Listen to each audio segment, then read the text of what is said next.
এই কর্মকাণ্ড নিষিদ্ধ করে আওয়ামী লীগের কর্মকাণ্ড কখনো দমিয়ে রাখা যাবে না। আওয়ামী লীগের কি কর্মকাণ্ড বাংলাদেশে বন্ধ আছে নাকি অন্য কোথাও বন্ধ আছে? আওয়ামী লীগের কর্মকাণ্ড চলছে। বাংলাদেশে তো আমরা দেখতে পাচ্ছি না। আমরা শুধু লন্ডনে দেখলাম যে ডেমনস্ট্রেশন করতে বাংলাদেশেও লন্ডনে বেশ হয়, বাংলাদেশে ডেমনস্ট্রেশন হয়, সেগুলো পত্রিকায় লিখতে দেওয়া হয় না, সেগুলো টেলিভিশনে প্রচার করতে দেওয়া হয় না। এবং আজকে গণমাধ্যমের স্বাধীনতা, আপনি যদি, আমি তো গণমাধ্যম বিষয়ক মন্ত্রী ছিলাম 5 বছর, দলের প্রচার সম্পাদক ছিলাম 7 বছর, এবং আজকে গণমাধ্যমের স্বাধীনতার দিকে একটু তাকান, আপনি তাকিয়ে দেখেন কয়শো সাংবাদিক আজকে গ্রেপ্তার, কত শত সাংবাদিকের বিরুদ্ধে হত্যা মামলা বা হত্যা চেষ্টা মামলা, এবং বিদেশে ছিল তার বিরুদ্ধে হত্যা মামলা, হত্যা চেষ্টা মামলা। এবং আজকে সাংবাদিকদের যে সমস্ত সংগঠন, আন্তর্জাতিক সংগঠন, সিপিজে থেকে শুরু করে নানা সংগঠনগুলো বলছে পৃথিবীর সবচাইতে যে 10টি দেশ সাংবাদিকদের জন্য ঝুঁকিপূর্ণ বা সাংবাদিকতা যেখানে ঝুঁকিপূর্ণ সেখানে বাংলাদেশ একটি। সেখানে তো কোনো কিছু প্রচার করতে দেওয়া হয় না। আমাদের চরিত্র হনন করার জন্য নানা ধরনের সংবাদ প্রচার করা হয়েছে, পুশ করে সংবাদ প্রচার করা হয়েছে। প্রথম চেষ্টা ছিল কয়েক মাস হচ্ছে আওয়ামী লীগের নেতাদের চরিত্র হনন, তাদেরকে দুর্নীতিবাজ বানানো, চরিত্র হনন। আমরা প্রতিবাদ দিয়েছি, সেই প্রতিবাদ সবাই না। আমি তো দলের প্রচার সম্পাদক, গণমাধ্যম তথ্য সম্প্রচার মন্ত্রী থাকার কারণে সাংবাদিকদের সাথে ব্যাপক আমার সম্পর্ক আছে, এবং সেটি শুধু সেই কারণে নয়, আমি দীর্ঘদিন ধরে, আমি যখন ছাত্রলীগের একেবারে কলেজের শাখার সাধারণ সম্পাদক, তখন থেকে আমি প্রেস রিলিজ লিখি এবং গণমাধ্যমে দিয়ে আসতাম। তখন তো ফ্যাক্স ছিল না, তখন ইমেল ছিল না, তখন গিয়ে গিয়ে দিয়ে আসতে হতো। সংবাদকর্মীর মতো কাজ করেছে। সুতরাং আমার সাথে দীর্ঘ 40, 45, 46 বছরের একটা সম্পর্ক আছে গণমাধ্যমের সাথে। তো তারা কিন্তু বলে, গণমাধ্যমের কথা যদি আসে তাহলে তো বলে যে একটু ১৫ বছরে আমি অনেকেই কথা বলতে পারেনি। আমি যারা একটু এখন কথা বলতে পারছে, আবার অনেকে এখন কথা বলতে পারছে না। মানে স্বাধীনভাবে নিউজ প্রকাশ করতে পারছে না। সেরকমও তো একটু বলি। দাবি আছে। তো তাদের বক্তব্য হচ্ছে যখন আমরা রিজয়েন্ডার দিয়েছি, তখন বললো যে আমাদের রিজয়েন্ডার ছাপাতে নিষেধ আছে, পারবো না। আমাদের সময় কেমন ঘটেছে, রিজয়েন্ডার দিলে রিজয়েন্ডার পত্রিকা ছাপায় নাই বা সরকার থেকে নিষেধ করা হয়েছে। আমি যখন তথ্য সম্প্রচার মন্ত্রী ছিলাম তখন আমার বিরুদ্ধে পত্রিকা নিউজ করতো, টেলিভিশনও নিউজ হয়েছে। এখন তথ্য সম্প্রচার মন্ত্রী বা কোনো মন্ত্রীর বিরুদ্ধে, উপদেষ্টার বিরুদ্ধে নিউজ, উপদেষ্টাকে প্রশ্ন করেছে, সেজন্য সাংবাদিকের চাকরি চলে গেছে। এটি বাংলাদেশের ইতিহাসে কখনো ঘটেছে কি? এমনকি পাকিস্তান আমলে, আইয়ুব খানের আমলেও কি ঘটেছে যে ক্ষমতাসীন কাউকে প্রশ্ন করার কারণে তার চাকরি চলে গেছে? এবং এইভাবে সাংবাদিকদেরকে গণহারে হত্যা মামলা দেওয়া, গ্রেপ্তার করা, এটি কি আমাদের দেশে কখনো ঘটেছে? কখনো ঘটেনি। কিন্তু আপনি তথ্য মন্ত্রণালয়ে ছিলেন বা আপনি অনেক মানে পরে পররাষ্ট্র মন্ত্রণালয়ে ছিলেন। কিন্তু বলা হয় যে টক শোতে যারা যেত, টক শোর বক্তারা তাদেরকে টেলিভিশনের পক্ষ থেকে নির্দিষ্ট একটা টাইম বলে দেওয়া হতো যারা বিপক্ষে বলতো। মানে আওয়ামী লীগ সরকারের বিপক্ষে যখন কথা বলতো। আওয়ামী লীগ এবং সরকার তাদের লিমিটেশন থাকতো। তো সেই জায়গাটা থেকে অনেকে মুক্তি পেয়েছে। টক শোতে এখন সেই পজিশনে পড়তে হয় না। এমনটা অনেকে বলছেন। সেই বিষয়ে আপনি কি বলবেন? প্রথমত টক শোতে যেভাবে আওয়ামী লীগের বিরুদ্ধে, টক শো তো বলাই হতো শুধু আওয়ামী লীগের বিরুদ্ধে, আওয়ামী লীগের পক্ষে তো খুবই কম। আওয়ামী লীগের পক্ষে হয়তো 20%, যখন আওয়ামী লীগ ক্ষমতায় ছিল তখনকার কথা বলছি।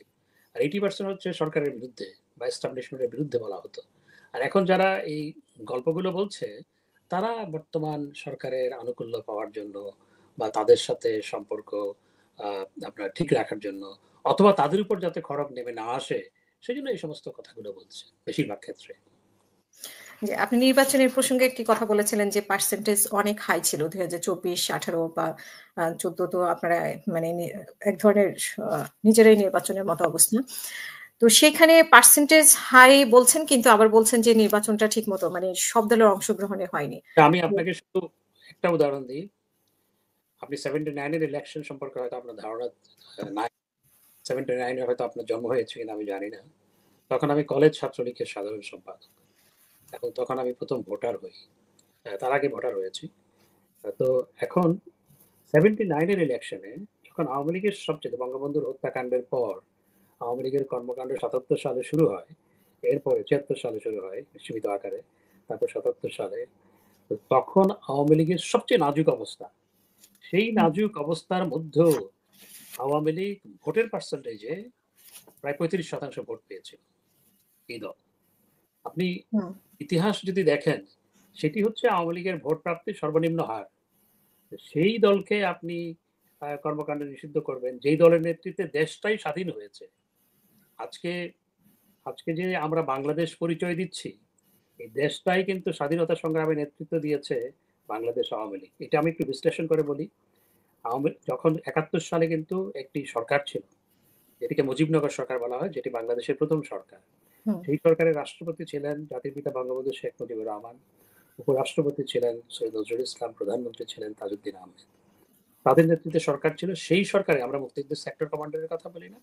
সেই সরকারেই কিন্তু মুক্তিযুদ্ধের সমস্ত সেক্টর কমান্ডারদের নিয়োগ দিয়েছিল।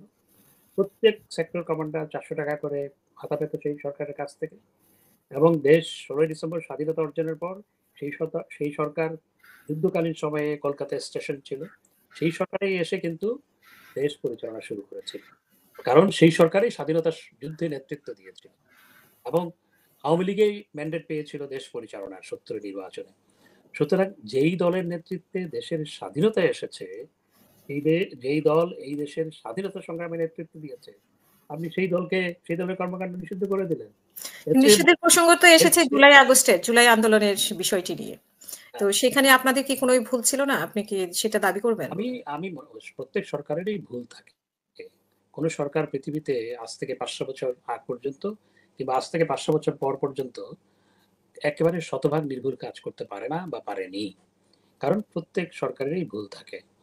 আমাদেরও নানা ভুল ছিল সরকার পরিচালনা করার ক্ষেত্রে। কিন্তু এই ভুল-ভ্রান্তির মধ্য দিয়েও যেটি সত্য, সেটি হচ্ছে বাংলাদেশ স্বল্পোন্নত দেশ থেকে মধ্যম আয়ের দেশে উন্নীত হয়েছে। বাংলাদেশ $৮০ বিলিয়ন অর্থনীতি থেকে সেটি প্রায় $500 বিলিয়ন অর্থনীতিতে উপনীত হয়েছে। বাংলাদেশের মানুষের পার ক্যাপিটা ইনকাম $৫০০ থেকে সেটি প্রায় $৩,০০০ উন্নীত হয়েছে। দারিদ্র্য ৪১% থেকে সেটি ১৮% নেমে এসছে। অতি দারিদ্র্য ২২% থেকে ৫% নেমে এসছে। এই ভুলভ্রান্তির তো মধ্যে সেখানে আপনি দুর্নীতির বিষয়টা কি বলবেন? আসছি একটি একটি বলি আমি এবং এবং হ্যাঁ, সব সবসময়ই দুর্নীতি ছিল। আমাদের সরকারের সময়ও দুর্নীতি ছিল না তা নয়। মার্কিন যুক্তরাষ্ট্রেও দুর্নীতি আছে। যুক্তরাজ্যেও দুর্নীতি আছে। এবং হুম। এ এ প্রত্যেক দেশেই কম বেশি দুর্নীতি আছে। স্ক্যান্ডিনেভিয়ান কান্ট্রি গুলোতে একটু কম আছে। কিন্তু সব দেশেই কম বেশি দুর্নীতি আছে। আমাদের সময়ে যে দুর্নীতি ছিল না তা নয়। কিন্তু দুর্নীতির অপরাধে আমাদের এমপিরা জেলে গেছে আমরা সরকারে থাকাকালীন। আমাদের এমপিদের বিরুদ্ধে মামলা হয়েছে। হ্যাঁ? আমরা সরকারে থাকাকালীন দুর্নীতি দমন কমিশন স্বাধীনভাবে কাজ করত। সুতরাং অ্যা দুর্নীতি ছিল। হ্যাঁ, সেটা হয়তো আমরা আরো বেশি একটু লাগাম টেনে ধরতে পারতাম। মাননীয় প্রধানমন্ত্রীর প্রচেষ্টা সবসময় ছিল। কিন্তু প্রধানমন্ত্রী একার পক্ষে সবকিছু করা সম্ভবপর না। সুতরাং ছিল এবং আজকের কথা শুনুন, আজকে একজন এপিএস এর মাত্র ৬ মাসে কি আমরা কাহিনী শুনছি। আরো অন্যান্য কাহিনীগুলো কি শুনছি। আমরা তো প্রায় ১৬ বছর ক্ষমতায় ছিলাম। বা ১৬.৫ বছর। ১৬.৫ বছরের একটু বেশি। মাত্র ৬ মাসে যা ঘটেছে সেটির সাথে ১৬ বছর ১৬.৫ বছরের একটু তুলনা করুন। তো হুম। দুর্নীতি যে ছিল না তা নয়। তবে আমাদের যে জুলাই আগস্টের যে আন্দোলন সেখানে আমাদের কি ভুল ছিল? অবশ্যই আমাদের ভুল ছিল। আমি মনে করি যে শুরুতেই যদি ছাত্রদের সাথে আমরা আলোচনা করে বিষয়টিকে পুরোপুরিভাবে আদালতের উপরে ছেড়ে না দিয়ে ছাত্রদের সাথে আলোচনা করে সমাধান হতো, তাহলে যারা কুচক্রী ছিল, যাদের রাজনৈতিক উদ্দেশ্য ছিল, যারা হুম। ছাত্রদেরকে রাজনৈতিক উদ্দেশ্যে ব্যবহার করেছে, তারা সেই সুযোগটি পেত না। এটি অবশ্যই আমাদের ভুল ছিল। তো সেখানে আপনি কি মনে করেন যে আপনাদের সেই কারণে ক্ষমা চাওয়া উচিত? মানে জুলাই আগস্টে যা ঘটেছে, এতজনের প্রাণ গেল, এখনো হসপিটালে পড়ে আছে। আ যাদের বাচ্চারা মারা গিয়েছে তারা এখনো কান্নাকাটি করে। আমাদের সাথে লাইভে আসে। তো আমি প্রচন্ড একটু কষ্টের আমি এ বিষয়। আমি এ ব্যাপারে একটু বিশ্লেষণ করি। এখন ছাত্রদের ঘরের মধ্যে আপনার সাইলেন্সার ফিট করা, ওই যে আপনার দূরবীন ফিট করা অস্ত্র পাওয়া যাচ্ছে। যে অস্ত্র জুলাই আগস্টে ব্যবহার হয় ছাত্রদের বাড়িতে। এই সরকারই উদ্ধার করছে, সেনাবাহিনী উদ্ধার করছে। এবং আজকে যে মৃত্যুর ১ম এ বলা হলো যে ২০০ জনের মতো মারা গেছে। তারপর বললে ৪০০ জন। তারপর দেখলাম ৮০০ জন। তারপর বলে ১৪০০ জন। তারপর বলে ২০০০ জন। কোন তালিকা নাই। এবং অনেক জুলাই আগস্টের শহীদ এখন আবার সশরীরে ফেরত এসছে। প্রায় শখানেক। শখানেক যাদেরকে শহীদ বলা হয়েছিল প্রায় তারা ফেরত এসছে। এবং আপনি সামাজিক যোগাযোগ মাধ্যমে অনেক ভিডিও দেখবেন যে ভিডিওতে তারা বলছে যে এমনকি কেন আজকে উপদেষ্টাদের মধ্যেও কেউ স্বীকার করেছে যে তখন একটি চক্রান্ত হয়েছে এবং এই সরকার হটানোর জন্য এই ঘটনাগুলো ঘটানো হয়েছে। উপদেষ্টাদের মধ্যে ২-১ জন হুম। বলেছে। এবং স্বরাষ্ট্র উপদেষ্টা আপনার ব্রিগেডিয়ার সাখাওয়াত সাহেব তিনি বলেছিলেন, তিনি যখন স্বরাষ্ট্র উপদেষ্টা ছিলেন যে এই যে মানুষ যে মারা গেছে যেগুলিতে, সেগুলি তো পুলিশের হাতে নেই। এগুলি কোত্থেকে আসলো? এটি বলার ২ দিনের বা ৩ দিনের মাথায় তাকে সরিয়ে দেওয়া হলো। আসলে ঘটনা কে ঘটিয়েছে? এবং জামাতের আমির সাহেব বলেছেন যে বিএনপির সাথে বাহাসের সময় যে আমি কিন্তু সব ফাঁস করে দিব। তো এই যে ঘটনাগুলো ঘটেছে বা এই হত্যাকাণ্ডগুলো ঘটেছে এবং আরেকজন সমন্বয়ক স্বীকার করেছে আমরা যদি মেট্রো রেল না পোড়াতাম, আমরা যদি পুলিশের উপর হামলা না চালাতাম, আমরা যদি পুলিশ স্টেশন না পোড়াতাম, আমরা যদি বিটিভি না পোড়াতাম, তাহলে তো সরকারের পতন হতো না। এগুলো তো তারা নিজেরাই স্বীকার করছে। তো জুলাই, আগস্টে এবং মাননীয় প্রধান উপদেষ্টা ডিউ রেসপেক্ট তার প্রতি ডিউ রেসপেক্ট রেখে আমি বলতে চাই তিনি আমেরিকায় গিয়ে বলেছেন মেটিকুলাস ডিজাইনের মাধ্যমে এগুলো করা। তো আসলে দায়টা কার? It's a big $1 million question. সুতরাং হ্যাঁ, এখানে সরকারের দায়, অবশ্যই সরকারের দায় আছে। সেটা হচ্ছে যখন এই মেট্রো রেল পোড়ানো হচ্ছে, আপনি কতগুলো পুলিশ মারা গেছে। আপনি তো নারী। একজন নারী পুলিশ, সে প্রেগনেন্ট, সে প্রাণ ভিক্ষা চেয়েছে, যে আমার পেটে বাচ্চা, আমাকে মেরো না। তাকে মেরে ফেলা হয়েছে। পুলিশকে ধরে নিয়ে পিটিয়ে মেরে ঝুলিয়ে রাখা হয়েছে লাশ। আমাদের নেতাকর্মীদের আপনার অনেককেই পিটিয়ে ঝুলিয়ে রাখা হয়েছে রংপুরে, গাজীপুরে, বিভিন্ন জায়গায় পিটিয়ে। আজ বাংলাদেশের যে কোনো সভ্য সমাজে কোনো একটি কুকুরকেও যদি কেউ পিটিয়ে মারে, মানুষ কিন্তু প্রতিবাদ করে। এবং বাংলাদেশে জুলাই আগস্টে আমাদের নেতাকর্মীদের এবং পুলিশকে পিটিয়ে মেরে লাশ ঝুলিয়ে রাখা হয়েছে। এই যে বিভৎসতা, এটা তো আমরা আফগানিস্তানে দেখেছি। কারা এই ঘটনাগুলো ঘটিয়েছে এবং কারা মেটিকুলাস ডিজাইন করেছে, আজকে তো আস্তে আস্তে কথাগুলো ফাঁস হচ্ছে। আমাদের ব্যর্থতা হচ্ছে আমরা সেই ষড়যন্ত্র শনাক্ত করতে পারিনি, আমরা সেই ষড়যন্ত্রকে মোকাবেলা করতে পারিনি এবং সময় মতো আমরা ছাত্রদের সাথে বসে জিনিসটা সমাধান করতে পারিনি। আর এখানে আমার একটি প্রশ্ন, যে যেখানে সরকার কোটা বাতিল করেছিল, সেখানে হাইকোর্টের একটা বেঞ্চ কেন স্বপ্রণোদিত হয়ে আপনার একটা আপিলের প্রেক্ষিতে, অবশ্য একটি পিটিশনের প্রেক্ষিতে করেছে, তো কেন তারা এই কোটা পদ্ধতি বাতিলের রায় দিল? আমার তো মনে হয় ষড়যন্ত্রের সাথে তারাও যুক্ত ছিল, এই ধরনের আনরেস্ট করার জন্য তারাও যুক্ত ছিল। আপনি যেই কথাগুলো বলেছেন যে আপনি যেটা দেখেছেন বা শুনছেন, এখন শুনছেন জুলাইয়ের আন্দোলনকে নিয়ে ঘিরে। কিন্তু আমরা তো এটাও দেখেছি স্বরাষ্ট্র মন্ত্রীকে বলতে একজন পুলিশ কর্মকর্তা বলছেন যে একটা মারলে একটা যায়, বাকিটা যায় না। তো উনি তো এটা শুনছিলেন। এই চিত্র তো আমরা দেখেছি। তো সেটা কি বর্ণনা দিবেন? দেখুন, পুলিশ যখন আক্রান্ত হয়েছে, আপনি যখন আক্রান্ত হন, তখন আপনার কিন্তু সেলফ ডিফেন্সের অধিকার আছে আইন অনুযায়ী। বাংলাদেশের আইন অনুযায়ী, ইউকের আইন অনুযায়ী, যে কোনো দেশের আইন অনুযায়ী। আপনাকে কেউ যদি মারতে আসে, আপনি আত্মরক্ষার্থে আপনি কিন্তু প্রতিপক্ষকে আক্রমণ করতে পারেন। পুলিশ সেই ক্ষেত্রে যখন আক্রান্ত হয়েছে, যখন রাষ্ট্র আক্রান্ত হয়েছে, রাষ্ট্রীয় সম্পত্তি আক্রান্ত হয়েছে, পুলিশ নিজে আক্রান্ত হয়েছে, তখন পুলিশকে ব্যবস্থা গ্রহণ করতে হয়েছে।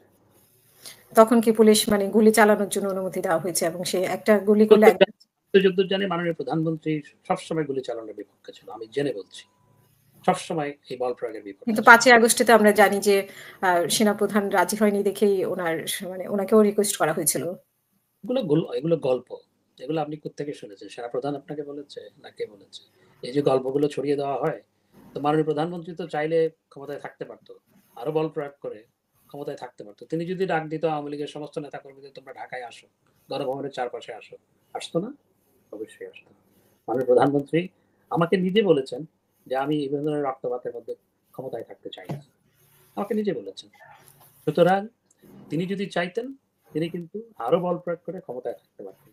তিনি চান নাই দেশে এই হানাহানি অব্যাহত থাকুক, সেজন্যই তিনি ক্ষমতা ত্যাগ করার সিদ্ধান্ত গ্রহণ করেছিলেন, যদিও তিনি আনুষ্ঠানিকভাবে পদত্যাগ করেন নাই। পদত্যাগ করেননি বলতে যেটা আমরা মাঝখানে শুনেছি যে পদত্যাগ পত্র নেই বা সাইন করেননি, সেই বিষয়টি কি আপনি বলছেন নাকি উনি? না, তিনি যে পদত্যাগ করেছেন সেটি অর্থাৎ অডিও অর লিখিত কোনো কিছু তো নাই। এটা তো মাননীয় মহামান্য রাষ্ট্রপতিও বলেছেন যে তার কাছে কোনো লিখিত ডকুমেন্ট নেই। আপনার কি মনে হয় যে আগামী নির্বাচনের কথা বলা হচ্ছে, আলোচনা হচ্ছে যে ফেব্রুয়ারিতে নির্বাচন হবে। এই নির্বাচনে আওয়ামী লীগের কোনো সুযোগ আছে কিনা? যদিও এখানে বলা হচ্ছে যে বিচার এবং সংস্কারের কথাটা উল্লেখ আছে। তো বিচার শেষ না হওয়া পর্যন্ত আওয়ামী লীগের কর্মকাণ্ড নিষিদ্ধ। সেই প্রেক্ষাপটে নির্বাচনের বিষয়ে আওয়ামী লীগের কি ভাবছেন বা কি আমাদের প্রধান উপদেষ্টাও কয়েকদিন আগে বলেছিলেন যে আওয়ামী লীগের সিদ্ধান্ত নিতে হবে তারা নির্বাচনে আসবে কি আসবে না। তো সমস্ত প্রেক্ষাপট মিলে আপনি কি বলবেন নির্বাচনের বিষয়ে, আগামী নির্বাচনে? দেখুন, প্রথমত ফেব্রুয়ারিতে নির্বাচন করার ঘোষণা এখনো সরকার দেয়নি, কিন্তু সরকার এখনো পর্যন্ত সরকারের পক্ষ থেকে যে ঘোষণা আছে সেটা হচ্ছে এপ্রিলের প্রথমার্ধে নির্বাচন হবে এবং এখানে বিএনপির ভারপ্রাপ্ত মহাসচিবের সাথে লন্ডনে বিএনপির ভারপ্রাপ্ত চেয়ারম্যানের সাথে বৈঠক করে যেটি বলা হয়েছে, যদি এই হয় তাহলে ফেব্রুয়ারির প্রথমার্ধে নির্বাচন হতে পারে, ঠিক কথা বলেছে। সেটি বলে যাওয়ার পর কিন্তু এখনো পর্যন্ত সরকারের পক্ষ থেকে সেটির সপক্ষে কোনো কিছু বলা হয়নি। সুতরাং আমি প্রচন্ডভাবে সন্দিহান আসলে ফেব্রুয়ারিতে কোনো নির্বাচন আদৌ হতে যাচ্ছে কিনা। এটি একটি প্রথম। সেখানে যৌথ বিবৃতিতে যেটা বলা হয়েছে, তথ্য বিবৃতিতে বলা হয়েছে যে বিচার যদি হয়, এই সংস্কার যদি হয় এবং সবকিছু অনুকূলে থাকে, আরো precondition, there are many conditions, and এই কন্ডিশনগুলো যদি ফুলফিল হয় তাহলে ফেব্রুয়ারির প্রথমার্ধে নির্বাচন করা যেতে পারে। হবে এটা বলা হয়নি, করা যেতে পারে। কিন্তু সেই ঘোষণা দেওয়ার পর তারপর কিন্তু গিয়ে এখনো পর্যন্ত সরকারের পক্ষ থেকে কিছুই বলা হয়নি। তো আমি মনে করি যে সরকারের আসলে সেই সময় নির্বাচন দেওয়ার কতটুকু ইচ্ছা আছে, that is a big question প্রথমত। আর বিএনপি যেটি সন্দেহ করছে সেটি এপ্রিল মাস হচ্ছে নির্বাচনের জন্য কখনো উপযোগী সময় নয়। তো কেন এপ্রিল মাসকে বেছে নেওয়া হলো? 28শে এপ্রিল ঘূর্ণিঝড় হয়েছিল, আপনার মনে আছে, 91 সালে। মনে আছে, এরকম পরিস্থিতি থাকে। শেষ করে নিই, আপনার প্রশ্নের উত্তর কিন্তু আমি দেইনি এখনো। তো সরি, এই কারণে একটু এখন এবং এই নির্বাচনে যদি নির্বাচন হয়, আওয়ামী লীগকে বাদ দিয়ে কোনো নির্বাচন হলে সেটিতে কখনো গ্রহণযোগ্য হবে না। যেই দলের পক্ষে প্রায় 50% মানুষ, যেই দলকে কোটি কোটি মানুষ যেই দলকে সমর্থন করে, যেই দল দেশের স্বাধীনতা সংগ্রামে নেতৃত্ব দিয়েছে, সেটিকে বাদ দিয়ে যদি কোনো নির্বাচন হয়, সে নির্বাচন প্রথমত জাতীয় এবং আন্তর্জাতিকভাবে গ্রহণযোগ্য হবে না। দ্বিতীয়ত সেই নির্বাচনের মাধ্যমে কোনো সরকার গঠিত হলো সেটির স্থিতিশীলতা নিয়ে সবসময় প্রশ্ন থাকবে, দেশের স্থিতিশীলতা নিয়ে সবসময় প্রশ্ন থাকবে। সুতরাং তবে আজকের প্রেক্ষাপটে আওয়ামী লীগকে তো নির্বাচনে অংশগ্রহণ করার কোনো সুযোগ নেই। আর আওয়ামী লীগের প্রতি যে পরিমাণ হোস্টাইল আচরণ, আওয়ামী লীগের কর্মকাণ্ড নিষিদ্ধ করা হয়েছে। আর আওয়ামী লীগকে যদি হাত পা বেঁধে বলা হয় পুকুরে ঝাঁপ দাও, তাহলে তো আওয়ামী লীগ সেই ক্ষেত্রে পুকুরে ঝাঁপ দিতে পারে না, সেটিও মাথায় রাখতে হবে। সুতরাং আমি মনে করি যে দেশে নির্বাচন হলে সব দলের অংশগ্রহণে একটি গ্রহণযোগ্য নির্বাচন হওয়া প্রয়োজন। আর সেটি করতে হলে পরে আজকের যে এই প্রশাসন, সে সবার জন্য সমান আচরণ করেন। আজকে দেশ যে প্রশাসন চালাচ্ছে সেই প্রশাসনকে এখন সবাই সন্দেহের চোখে দেখছে। বিএনপি সন্দেহের চোখে দেখছে, আওয়ামী লীগের প্রতি তারা প্রচন্ড হোস্টাইল। আওয়ামী লীগকে তো তারা প্রতিপক্ষ ভাবছে এবং আওয়ামী লীগের কর্মকাণ্ড নিষিদ্ধ করেছে। বিএনপি তাদেরকে বিশ্বাস করে না, এনসিপির মধ্যে বিশ্বাস করে না, আবার জামাতও প্রশ্ন রাখে এবং সবার আজকে সন্দেহের তীর তাদের দিকে। সুতরাং এই পরিস্থিতিতে এই সরকারের পক্ষে আদৌ নির্বাচন করা বা গ্রহণযোগ্য একটি নির্বাচন করা তো কোনোভাবেই সম্ভবপর নয়। আদৌ নির্বাচন করা কতটুকু সম্ভব সেটি আমি জানি। জাতিসংঘের আবাসিক প্রতিনিধি উনি যেটা বলেছেন, অংশগ্রহণমূলক বলতে ওনারা বোঝাচ্ছেন যে জনগণের অংশগ্রহণ, মানে সব দলের অংশগ্রহণ না। তিনি সেটি ঠিক সেভাবে বলেননি। এটি নিয়ে প্রচন্ড সমালোচনা হয়েছে এবং উইদিন ইউএন অলসো তার এই বক্তব্যের জন্য, আমি যতদূর জানি, আমি যেহেতু দেশের পররাষ্ট্র ছিলাম, উইদিন ইউএন এই নিয়ে সমালোচনা হয়েছে। এরপরে তিনি চুপসে গেছেন। আরেকটি বিষয় যেটা নিয়ে আওয়ামী লীগের নিষিদ্ধ নিয়ে প্রশ্ন উঠেছিল বা একটা আন্দোলন হয়েছিল, সেখানে আব্দুল হামিদের চলে যাওয়া। কিন্তু এই নিয়ে আব্দুল হামিদ চলে গিয়েছেন, এটা নিয়ে প্রচন্ড ক্ষোভ প্রকাশ হলো বিভিন্ন মহল থেকে। আবার উনি এবং ওই সূত্র ধরেই কিন্তু আন্দোলনটা হয়েছিল এবং আওয়ামী লীগের কর্মকাণ্ড নিষিদ্ধ করা হয়েছে। আবার কিন্তু আব্দুল হামিদ চলে আসলেন। তো এই বিষয়টাকে আপনি কিভাবে দেখছেন? জনাব আব্দুল হামিদ সাহেব, মহামান্য প্রাক্তন রাষ্ট্রপতি, তিনি কিন্তু চলে যাওয়ার জন্য যাননি। তিনি হাসপাতালে চিকিৎসাধীন ছিলেন। তিনি চিকিৎসা নেওয়ার জন্য ডাক্তারদের পরামর্শে তিনি চিকিৎসা নিতেই গিয়েছিলেন। তিনি পালিয়ে যাওয়ার জন্য যাননি। পালিয়ে যাওয়ার জন্য গেলে উনি এয়ারপোর্ট দিয়ে যেতেন না। এবং কারণ আব্দুল হামিদ সাহেবকে লুকিয়ে এয়ারপোর্ট দিয়ে নেওয়ার কোনো সুযোগ নেই। তো সুতরাং উনি কিন্তু চিকিৎসার জন্য যাচ্ছিলেন। কিন্তু সেটি নিয়ে যেভাবে একজন সাংবাদিক প্রশ্ন করার পর, আমার প্রশ্ন হচ্ছে যারা যে সমস্ত সাংবাদিক এ নিয়ে আপনার পত্রপত্রিকায় লিখেছেন, তারা সেভাবে লিখলেন কেন? আর দ্বিতীয়ত এই সাংবাদিকদের প্রশ্ন এবং লেখালেখির প্রেক্ষিতে স্বরাষ্ট্র উপদেষ্টা যেভাবে রিয়াকশন দিলেন, এটি তো অনভিপ্রেত। এখন আব্দুল হামিদ সাহেব প্রমাণ করেছেন যে তিনি আসলে পালিয়ে যাওয়ার জন্য যাননি, তিনি চিকিৎসার জন্য গিয়েছিলেন এবং তিনি চিকিৎসা শেষ করে দেশে চলে এসেছেন। তো এই ধরনের আসলে কোন একটা হুজুগ তুলে দেওয়া এবং একজন মানুষ, ইনোসেন্ট মানুষকে প্রশ্নবিদ্ধ করা, এগুলো সমীচীন নয়। যেগুলো দেশে আজকে হচ্ছে, এটি আসলে আমাদের দেশের জন্য কখনো কাম্য নয়, আমাদের সমাজের জন্য কখনো কাম্য নয়। নিশ্চয়ই আপনিও মনে করেন যে আজকে যে প্রতিটি মানুষ অস্বস্তির মধ্যে আছে, যন্ত্রণার মধ্যে আছে, অনিশ্চয়তার মধ্যে আছে, যেটি আমাদের দেশের জন্য সমাজের সত্যি। পালিয়ে যাওয়ার প্রসঙ্গে যেহেতু এসেছে আপনার কাছে একটু প্রশ্ন করতে চাই যে আসলে পালিয়েও অনেকে গিয়েছেন। কেউ সীমান্ত দিয়ে গিয়েছেন, কেউ প্লেনে গিয়েছেন। তো সেই প্রসঙ্গে মানে অনেক কড়াকড়ির মধ্যে যারা এয়ারপোর্ট দিয়ে পালিয়ে গিয়েছেন, কিভাবে গেছেন? তার মধ্যে আপনিও একজন যে পালিয়ে না, আপনি চলে গেছেন দেশের বাইরে। আ তো সেটা আসলে কিভাবে সম্ভব হয়েছে?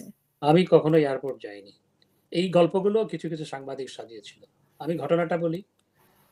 আমি আমার ওয়াইফের সাথে ফোনে কথা বলেছি। কথা বলার ৫ মিনিটের মধ্যে সে টেলিভিশনে দেখছে আমাকে এয়ারপোর্টে গ্রেফতার করেছে। হুম, সে আমাকে ফের ফোন করল। বলল যে, "তোমাকে নাকি এয়ারপোর্টে গ্রেফতার করেছে। তুমি আসলে ভালো আছো?" আমি বললাম, "আমি তো এয়ারপোর্টেই যাইনি।" আমি তো টেলিভিশন দেখছি না তখন। আমার ওখানে টেলিভিশন ছিল না। আমি যেখানে ছিলাম। তো হুম, বলল যে, "তুমি কি আসলে কি ভালো আছো?" আমি এয়ারপোর্টে যাইনি। আমাকে গ্রেফতার করার প্রশ্ন আসবে কেন? এই যে কতগুলো আগের ফুটেজ দিয়ে এরকম একটা নিউজ করা, এই অর্বাচীনের মতো যে সমস্ত সাংবাদিক এগুলো করেছে, আজ পর্যন্ত আমাকে জবাব দিতে হয় এগুলোর। আর আমি অত বোকা নয় যে আমি সেই পরিস্থিতিতে আপনার এয়ারপোর্টে যাব। যেখানে আমার ফোনেই আমি বন্ধ রেখেছিলাম। আমার সমস্ত ফোনগুলোই বন্ধ ছিল। এমনকি ফোন সেট আমার সাথে ছিল না। আমার যে রেগুলার ফোন সেট সেগুলো আমার কাছে ছিল না। কারণ ফোন সেটের মাধ্যমে ফোন বন্ধ থাকলেও ফোন সেটের মাধ্যমে আপনি কোথায় আছেন সেটা ট্র্যাক করতে পারে। হুম। সেজন্য এমনকি আমার ফোন সেটও আমার সাথে ছিল না। আর বলছে যেখানে আমি আমার ফোন সেট আমার সাথে রাখিনি সেখানে আমি এয়ারপোর্ট কি জন্য যাব? এই যে গল্পগুলো বানানো, একেকটা গল্প আমাদের বিরুদ্ধে নানা গল্প সাজিয়ে পত্র-পত্রিকায় যেভাবে আমাদের চরিত্র খনন করা হয়েছে, আমি আম আ নিশ্চয়ই পরিস্থিতির পরিবর্তন হবে। এগুলোর তো আমি যদিও বা প্রত্যেকটিরই জবাব দিয়েছি। কিন্তু এইভাবে একজন রাজনীতিবিদের আপনার চরিত্র হনন হচ্ছে রাজনীতিবিদকে হত্যা করা। এবং যেভাবে এগুলো করা হয়েছে শুধু আমার বিরুদ্ধে নয়, অনেকের বিরুদ্ধে বেশিরভাগের ক্ষেত্রেই করা হচ্ছে, এটি আসলে সমীচীন নয়। এবং এই ক্ষেত্রে কিছু সাংবাদিক বাধ্য হয়ে এগুলো লিখতে বাধ্য হচ্ছেন। আবার কেউ, কেউ এগুলোকে আপনার গড্ডালিকা প্রবাহে গা ভাসিয়ে দিয়েও সেগুলো করছেন। এটি সমীচীন নয়। এবং আপনি আমার যে হুম, এয়ারপোর্টে যাওয়া সেটি বাংলাদেশের শীর্ষ আপনার টেলিভিশন চ্যানেলগুলো দেখিয়েছে। আমি পরে শুনেছি। আমি হুম, হুম, এখনো হুম। হয়। জুনায়েদ আহমেদ পলক এবং আপনি একসাথে মানে উনি জুনায়েদ পরে আহমেদ অ্যারেস্ট হয়েছেন, আপনি হন নাই। এরকম ব্যাপারটা এসেছিল। আমি কখনো ওখানে যাইনি। These are all মানে ৫ fake। ই আগস্টের পরে আপনি দেশেই ছিলেন। না আচ্ছা, দেশের বাইরে? একটা দেশে ছিলাম। ১ সপ্তাহ দেশে ছিলেন। কয়েক সপ্তাহ। কয়েক সপ্তাহ। আচ্ছা। তার মানে কি আপনি সেপ্টেম্বরে এসে বাইরে সেপ্টেম্বরে বা অক্টোবরের দিকে আমি প্রায় মাসখানেক পরে দেশে এসেছি। দেশের বাইরে গেছেন। আচ্ছা, চরিত্র হনন মানে রাজনীতিকদের চরিত্র হনন এভাবে করা হয়, যেটা আপনি বলছিলেন। আপনি আপনার নিজস্ব বক্তব্যে অনেক ক্ষেত্রেই বলেছিলেন যে তারেক রহমান পলাতক। তারপরে খালেদা জিয়াকে নিয়েও বিভিন্ন কথা বলতেন। তো সেটাকে আপনি কিভাবে মানে বলবেন? দেখুন এখন আমাদের আপনি নিজেও তো দেশের বাইরে আছেন। দেখুন আমাদের একটা পার্টি লাইন আপ ছিল। আমি যেহেতু প্রচার সম্পাদক ছিলাম এবং আমি যেহেতু তথ্য সম্প্রচার মন্ত্রী ছিলাম, আমি পার্টির বিকল্প মুখপাত্র হিসেবে কাজ করতাম। আমাকে তো পার্টি লাইন আপে কথা বলতে হতো। শুধু আমি এইটুকু বললাম যে পার্টি লাইন আপে আমাকে কথা বলতে হবে। পার্টির একটা লাইন আপ থাকে কি বলতে হবে, হ্যাঁ?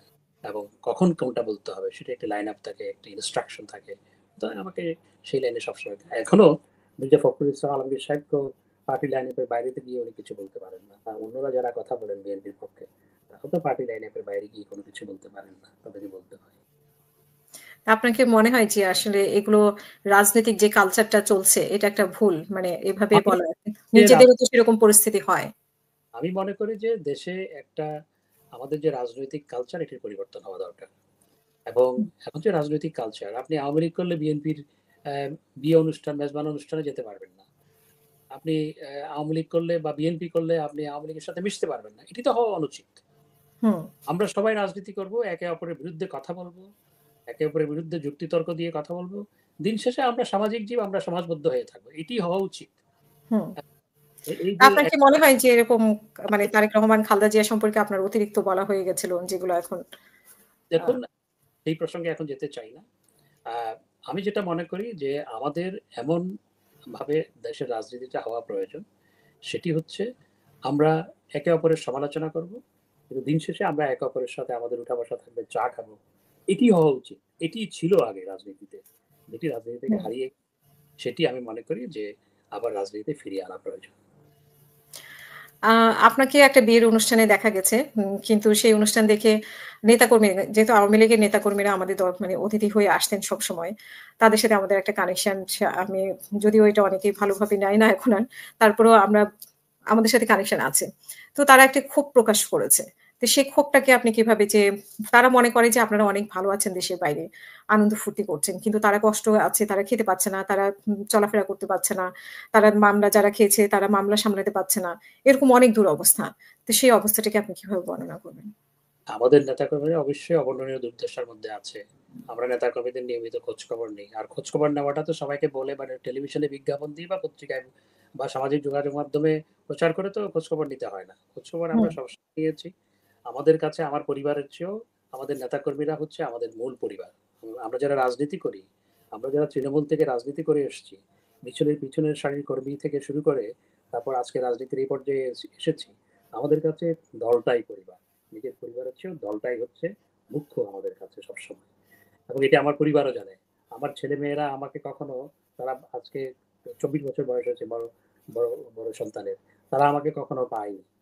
সুতরাং অ্যা আপনি যে বিয়ের অনুষ্ঠানের কথা বলছেন, সেটি আমাদের দলের সাধারণ সম্পাদকের ছেলের বিয়ে। হুম। ফারুক ভাই দল ছিলেন। ছেলের বিয়ে। সেখানে প্রায় ১,০০০ দলের নেতাকর্মী গেছে। দলের হুম, ১,০০০ নেতাকর্মী গেছে। আমি ১ম এ বিয়ের অনুষ্ঠানে যেতে চাইনি। আমি বললাম যে বিয়ের অনুষ্ঠানে গেলে মানুষ ছবি তুলবে, মানুষ ছবি তুলে সেটা আপলোড করবে, নানা জনে নানা মন্তব্য করবে, আমি যেতে চাইনি। ফারুক ভাই অর্থাৎ আমাদের দলের সাধারণ সম্পাদক, তিনি আমাকে বহুবার ফোন করেছেন। শেষমেশ উনি যাওয়ার জন্য আমার জন্য লোক পাঠিয়েছেন, গাড়ি পাঠিয়েছেন। এরপর আমি ব্যারিস্টার নিঝুম সহ কয়েকজনের সাথে আলাপ করলাম যে আমি তো যেতে চাইনি কিন্তু ফারুক ভাই তো এরকম আমাকে যাওয়ার জন্য আ বলছেন। তখন বলল যে সবাই যাচ্ছে।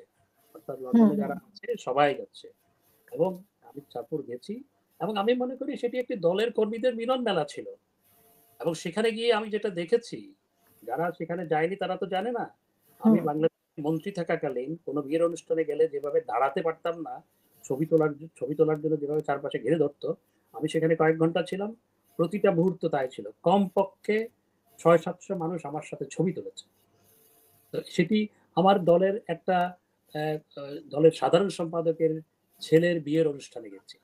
তো সেটি তো কোনো অপরাধ বলে আমি মনে করি না। এবং সেটি অনেক জোরাজুরি করার পর গেছি। সেটি তো কোনো অপরাধ নয়। তাহলে কি বিদেশে এসে আমি লুকিয়ে মুখ লুকিয়ে কেউ না দেখে মতো বসে থাকবো নাকি? আমরা তো হুম। সেটা করা উচিত না।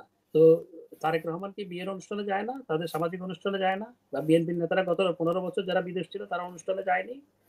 বা সুতরাং কারো কোনো বিয়ের অনুষ্ঠানে যাওয়া সেটি কোনোভাবেই অপরাধ না। তারপরেও আমি যেতে চাইনি। আমি যখন গিয়েছি আমি দেখলাম যে সেখানে সমস্ত নেতাকর্মীরা যাচ্ছে। আমি না গেলে বরং সেটি আমার একটা অপরাধ হবে। যে সমস্ত নেতারা যাচ্ছে, কর্মীরা যাচ্ছে, পার্টির সবাই যাচ্ছে। তো আমি না গেলে বরং আমার উপর একটা ব্লেম আসবে যে সবাই গেছে আমি যাইনি। এবং আমাকে এও বলা হলো যে সেখানে সব নেতা কর্মীরা এবং সেখানে শুধুমাত্র লন্ডনের নয়, সেখানে ইউরোপের বিভিন্ন দেশ থেকে আমাদের নেতারা এসছে। ইউকের বিভিন্ন শাখা থেকে নেতারা এসছে। সবার সাথে আমার দেখা হয়েছে বৈঠক থেকে। আমাকে বলল যে, "সবার সাথে দেখা হবে, কথা বলার সুযোগ হবে। আপনি দলের ১ নম্বর জয়েন্ট সেক্রেটারি। সুতরাং আপনি না আসলে তো এটা হয় না।" সুতরাং সেজন্যই যাওয়া হয়েছে। আর হুম, যারা এগুলো লিখেছে সামাজিক যোগাযোগ মাধ্যমে, কেউ ২-১ জন উসকে দিয়েছে, তারপর ওটার সাথে গড্ডালিকা প্রবাহে এটার তো জবাব আমার মনে হয় আমাদের নেতাকর্মীরা সঠিকভাবে দিয়েছে এবং ব্যারিস্টার নিঝুমকে দেখেছি আমি একটা সুন্দরভাবে সেটার একটা জবাব দিয়ে দেবো। সে বলেছে যে, "আমি ডক্টর হাসান ভাইকে আমি পার্সু করেছি নিয়ে যাওয়ার জন্য।" But it's fact. ট্রু। আমি আরেকটা নিউজ নিশ্চয়ই আপনাদের চোখে পড়েছে যে, আওয়ামী লীগের আজকে এই অবস্থার জন্য আপনাদের ৪-৫ জনকে দায়ী করা হয়। তার মধ্যে আপনি এবং জনাব ওবায়দুল কাদেরকে দায়ী করা হয় বিশেষভাবে। তো এই এই ব্যাপারে আপনার কি মতামত? পার্টির হায়ারার্কি যেহেতু আমরা আছি, যেহেতু কাদের ভাই জেনারেল সেক্রেটারি, আমি আ আ জয়েন্ট জেনারেল সেক্রেটারি। তারপর বা অন্যান্য যারা আছেন যে প্রেসিডিয়াম মেম্বার বা অন্যান্য যারা আছে যাদের নামে বলা হয়, এটা পার্টির হায়ারার্কির কারণে বলা হয়। অবশ্যই পার্টির বিপর্যয়ের জন্য তো আমাদের সবাইকেই আমরা আসলে পার্টির যখন বিপর্যয় হয়েছে, আমরা যখন বিপর্যস্ত, এটি তো এজ এ হোল পার্টির দায় অবশ্যই। সেটা তো দায় আমাদের উপর বর্তাবে এটা খুবই স্বাভাবিক। কিন্তু আ আমি তো বলেছি যে আমাদের অনেক কিছু ভুল ছিল। কিন্তু যেভাবে ওই পিন পয়েন্ট করে অমুক হবে this is absolutely wrong and bogus. Hmm, pin point করে যেটি বলা হয়। আর আমার কথা বলি, আমি তো পররাষ্ট্রমন্ত্রী ছিলাম। আমি পররাষ্ট্রমন্ত্রী হিসেবে জুলাই আগস্টের বেশিরভাগ সময় ছিলাম বিদেশে। আমি আবার বলছি জুলাই আগস্টের বেশিরভাগ সময় আমি বিদেশে ছিলাম। আমি লন্ডন থেকে গেছি ২ তারিখ রাত্রে ফ্লাইটে, ৩ তারিখ সন্ধ্যায় আমি দেশে গিয়ে পৌঁছেছি। আমি ওই সময়টা অর্থাৎ যখন আ আম আ দ্রুত পরিস্থিতি পাল্টাচ্ছিল, তখন পুরো সময়টাই কিন্তু আমি বেশিরভাগ সময় বিদেশে ছিলাম। অর্থাৎ ১০ দিন বিদেশে, ৪-৫ দিন দেশে। পররাষ্ট্রমন্ত্রী হিসেবে আমাকে আসতে হয়েছে। এবং তখনও এসছি, সেটিও এই আন্দোলনের প্রেক্ষিতে। অর্থাৎ এখানে আমার ইউকের ফরেন মিনিস্টারের সাথে আমার মিটিং ছিল। ইউরোপিয়ান ইউনিয়নের ফরেন সেক্রেটারির সাথে আমার মিটিং ছিল। তারপর দি হেগে আ আপনার আ আ আইসিসির চিফ প্রসিকিউটর করিম খানের সাথে আমার মিটিং ছিল। এগুলো জুলাই আন্দোলন কেন্দ্রিক বিষয়গুলো ব্রিফ করার জন্যই আমি এসেছিলাম। এবং একই সাথে অ্যাপোস্টাইল কনভেনশন, সেটি জুলাই ৩১ জুলাই আমি সাইন করেছি। আজকে বাংলাদেশের প্রতি বছর ৫০০-৭০০ কোটি টাকা সাশ্রয় হবে মানুষের। এবং আপনি জানেন যে বিদেশে কোনো ছাত্র আসতে হলে, বিদেশে কোনো কেউ চাকরি নিয়ে আসতে হলে, ফ্যামিলি রিইউনিয়ন করতে হলে, তাহলে তাদেরকে আপনার সার্টিফিকেট গুলো বাংলাদেশে টেস্ট করার পর আবার এখানে করতে হতো। এখন থেকে কিন্তু সেটি আর করতে হবে না। এবং হুম, সেটির জন্য সাইন করার জন্য ডেট দিয়েছিল ৩১ জুলাই। ৩০ কি ৩১ জুলাই, আমার ডেটটা ঠিক মনে নেই। এবং সেটি মন্ত্রীকে বা প্রধানমন্ত্রীকে সাইন করতে হয় নিয়ম অনুযায়ী। তো সেইজন্য হুম, আমি এসেছিলাম। আমার দেশের আজকে যে অ্যাপোস্টাইল কনভেনশন নিয়ে এই সরকার বলছে আমরা অ্যাপোস্টাইল কনভেনশনে মেম্বার হয়েছি। তোমরা হুম, সাইন বাই। এবং মাননীয় প্রধানমন্ত্রীকে আমি জিজ্ঞেস করেছিলাম যে এই পরিস্থিতিতে আমি যাবো কিনা? হুম। তখন মাননীয় প্রধানমন্ত্রী বলল যে এটা তো অত্যন্ত গুরুত্বপূর্ণ। দেশের জন্য লাভ হবে, দেশের মানুষের জন্য লাভ হবে। You should go. লাইক এই। তো ওই সময়টা যেই সময়ে পরিস্থিতিগুলো ঘটেছে, ঘটনাগুলো ঘটেছে, তখন আমি বেশিরভাগ ক্ষেত্রে বিদেশ ছিলাম। অর্থাৎ ৩ তারিখ সন্ধ্যাবেলায় আমি দেশে গেছি। না, এটা আসলে বলা হয় গত ১৫ বছরের কথাই বলা হয় যে গত ১৫ বছরে আপনাদের হস্তক্ষেপের কারণে আসলে দলের অনেক ক্ষতি হয়েছে। বিশেষ করে নমিনেশন বাণিজ্যের বিষয়টা আ সামনে এসেছে বারবারই। যে নমিনেশন বাণিজ্যের কারণে যোগ্য ব্যক্তিগুলো যোগ্য স্থানে যেতে পারে নাই। যারা যোগ্য এবং দক্ষ না তারা এমপি হয়েছে, মন্ত্রী হয়েছে এমন কথাগুলো আসে আরকি। হয়েছে, আমি তবে নমিনেশন বোর্ডের মেম্বার না। আমাদের দলের একটা নমিনেশন বোর্ড আছে। সেই বোর্ডের আমি মেম্বার না। এবং নমিনেশনের কথা যেগুলো বলা হয় সেগুলো তো মাননীয় প্রধানমন্ত্রী বা আওয়ামী লীগ সভাপতির সভাপতিত্বে মিটিং হয় এবং নানা রিপোর্ট দিয়ে নমিনেশন দেওয়া হয়। এরপরেও যে ভুল নমিনেশন হয় নাই বা অযোগ্য ব্যক্তি নমিনেশন পায় না তা কিন্তু নয়। অবশ্যই হয়েছে সেগুলো। সেগুলো সব দলের ক্ষেত্রেই হয়। যেগুলো গণসংগঠন সেগুলো সব ক্ষেত্রে হয়। সেটি বিএনপির ক্ষেত্রে হয়, অন্যান্য দলের ক্ষেত্রে হয়। এটি কোনো ক্যাডার ভিত্তিক সংগঠন নয় যে এখানে এই ধরনের ভুল হবে না। ভুল হয়, হয়েছে। আওয়ামী বাট লীগের আমি এখন বোর্ডের মেম্বার নই। আওয়ামী লীগের এখন এই পর্যায় থেকে আওয়ামী লীগ আবার কিভাবে রাজনীতিতে আসবে বা দল গোছাবে সেটা কি আদৌ সম্ভব কিনা আপনার কি মনে হয়? মাননীয় প্রধানমন্ত্রী বাংলাদেশ আওয়ামী লীগের সভাপতি জননেত্রী শেখ হাসিনা তিনি দল গুছাচ্ছেন। তিনি প্রত্যেকটি জেলা নয়, একেবারে উপজেলা ইউনিয়ন পর্যায়ের নেতাকর্মীদের সাথে কথা বলছেন, যোগাযোগ রাখছেন, দল গুছাচ্ছেন। তার মনোবল শক্ত আছে। মনে রাখতে হবে তিনি বঙ্গবন্ধু শেখ মুজিবুর রহমানের কন্যা। বঙ্গবন্ধু ২ বার ফাঁসির মঞ্চের কাছাকাছি গেছেন, সেখানেও কিন্তু আপোস করেননি। শেখ হাসিনাও তাই। এবং শেখ হাসিনা অবশ্যই স্বমহিমায় দেশে ফিরে আসবেন এবং আওয়ামী লীগকে এভাবে দমিয়ে রাখা কখনো সম্ভবপর হবে না। হুম, লয়ারের মধ্যে কখন দেয় একটা মানুষ? উকিল নোটিশ দিয়ে কখন দেয়? যখন তার প্রতিবাদের মধ্যে সত্যতা থাকে, তার প্রতিবাদ করার সক্ষমতা থাকে। এমনকি দুর্নীতি দমন কমিশনের পক্ষ থেকেও যখন এই ধরনের নিউজ ছাপানো হয়েছে, আমি লয়ারের মাধ্যমে প্রতিবাদ দিয়েছি। সুতরাং এই ধরনের বোগাস সংবাদ পরিবেশন করে চরিত্র হনন করা তো সেটিও আজকে মেটিকুলাস ডিজাইনের একটা অংশ। আজকে জয় আর পুতুলের বিরুদ্ধে বলা হচ্ছে, টিউলিপের বিরুদ্ধে বলা হচ্ছে। টিউলিপ বাংলাদেশে যায়নি। টিউলিপের আকাশের ঠিকানায় টিউলিপের নামে চিঠি পাঠানো হয়। এবং এই যে টিউলিপকে যেভাবে আপনার আ আম আ হেনস্থা করা হচ্ছে এবং হয়েছে, সেটির হুম। সেটির জবাব তো মাননীয় প্রধান উপদেষ্টা আ ইউকেতে এসে পেয়েছেন নিশ্চয়ই। হ্যাঁ? এবং এই যে এইভাবে অর্থাৎ পুতুল কখনো বাংলাদেশের এগুলোর সাথে কোনোভাবে নাই। জয় এবং পুতুল ২ জনেই। তাদের বিরুদ্ধে যেভাবে প্রপাগান্ডা করা হচ্ছে তো আমরা তো কিছুই না।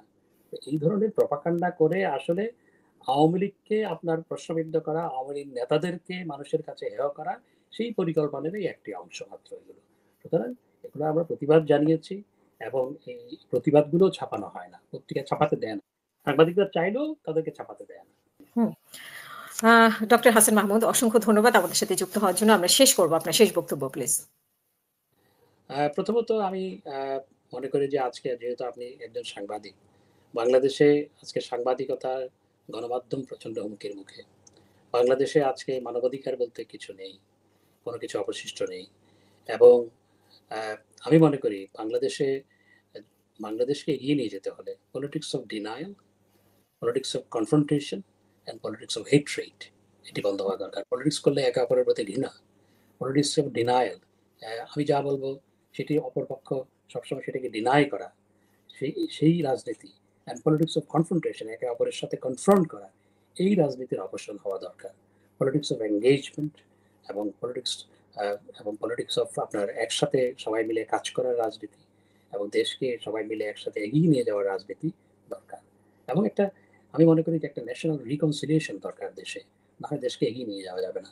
যেভাবেই হোক এইভাবে যদি চলতে থাকে দেশ এগিয়ে, আজকে একদল গেছে চর দখলের যে রাজনীতি, এটি বন্ধ হওয়া দরকার। একদল গেলে আরেক দলকে ঠেঙ্গিয়ে দেশ থেকে মহল্লা থেকে বের করে দিবে, আবার আরেক দল এসে চর দখল করবে, আবার আরেক দল আসবে।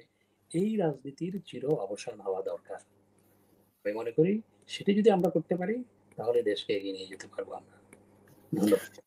অসংখ্য ধন্যবাদ আমাদের সাথে যুক্ত হওয়ার জন্য। আপনাকে এবং প্রিয় দর্শক আপনাদেরকেও ধন্যবাদ। আমাদের পরবর্তী অনুষ্ঠান দেখার আমন্ত্রণ জানিয়ে এখানে শেষ করব। সবাই ভালো থাকবেন, সুস্থ থাকবেন। আল্লাহ হাফেজ। আসসালামু আলাইকুম।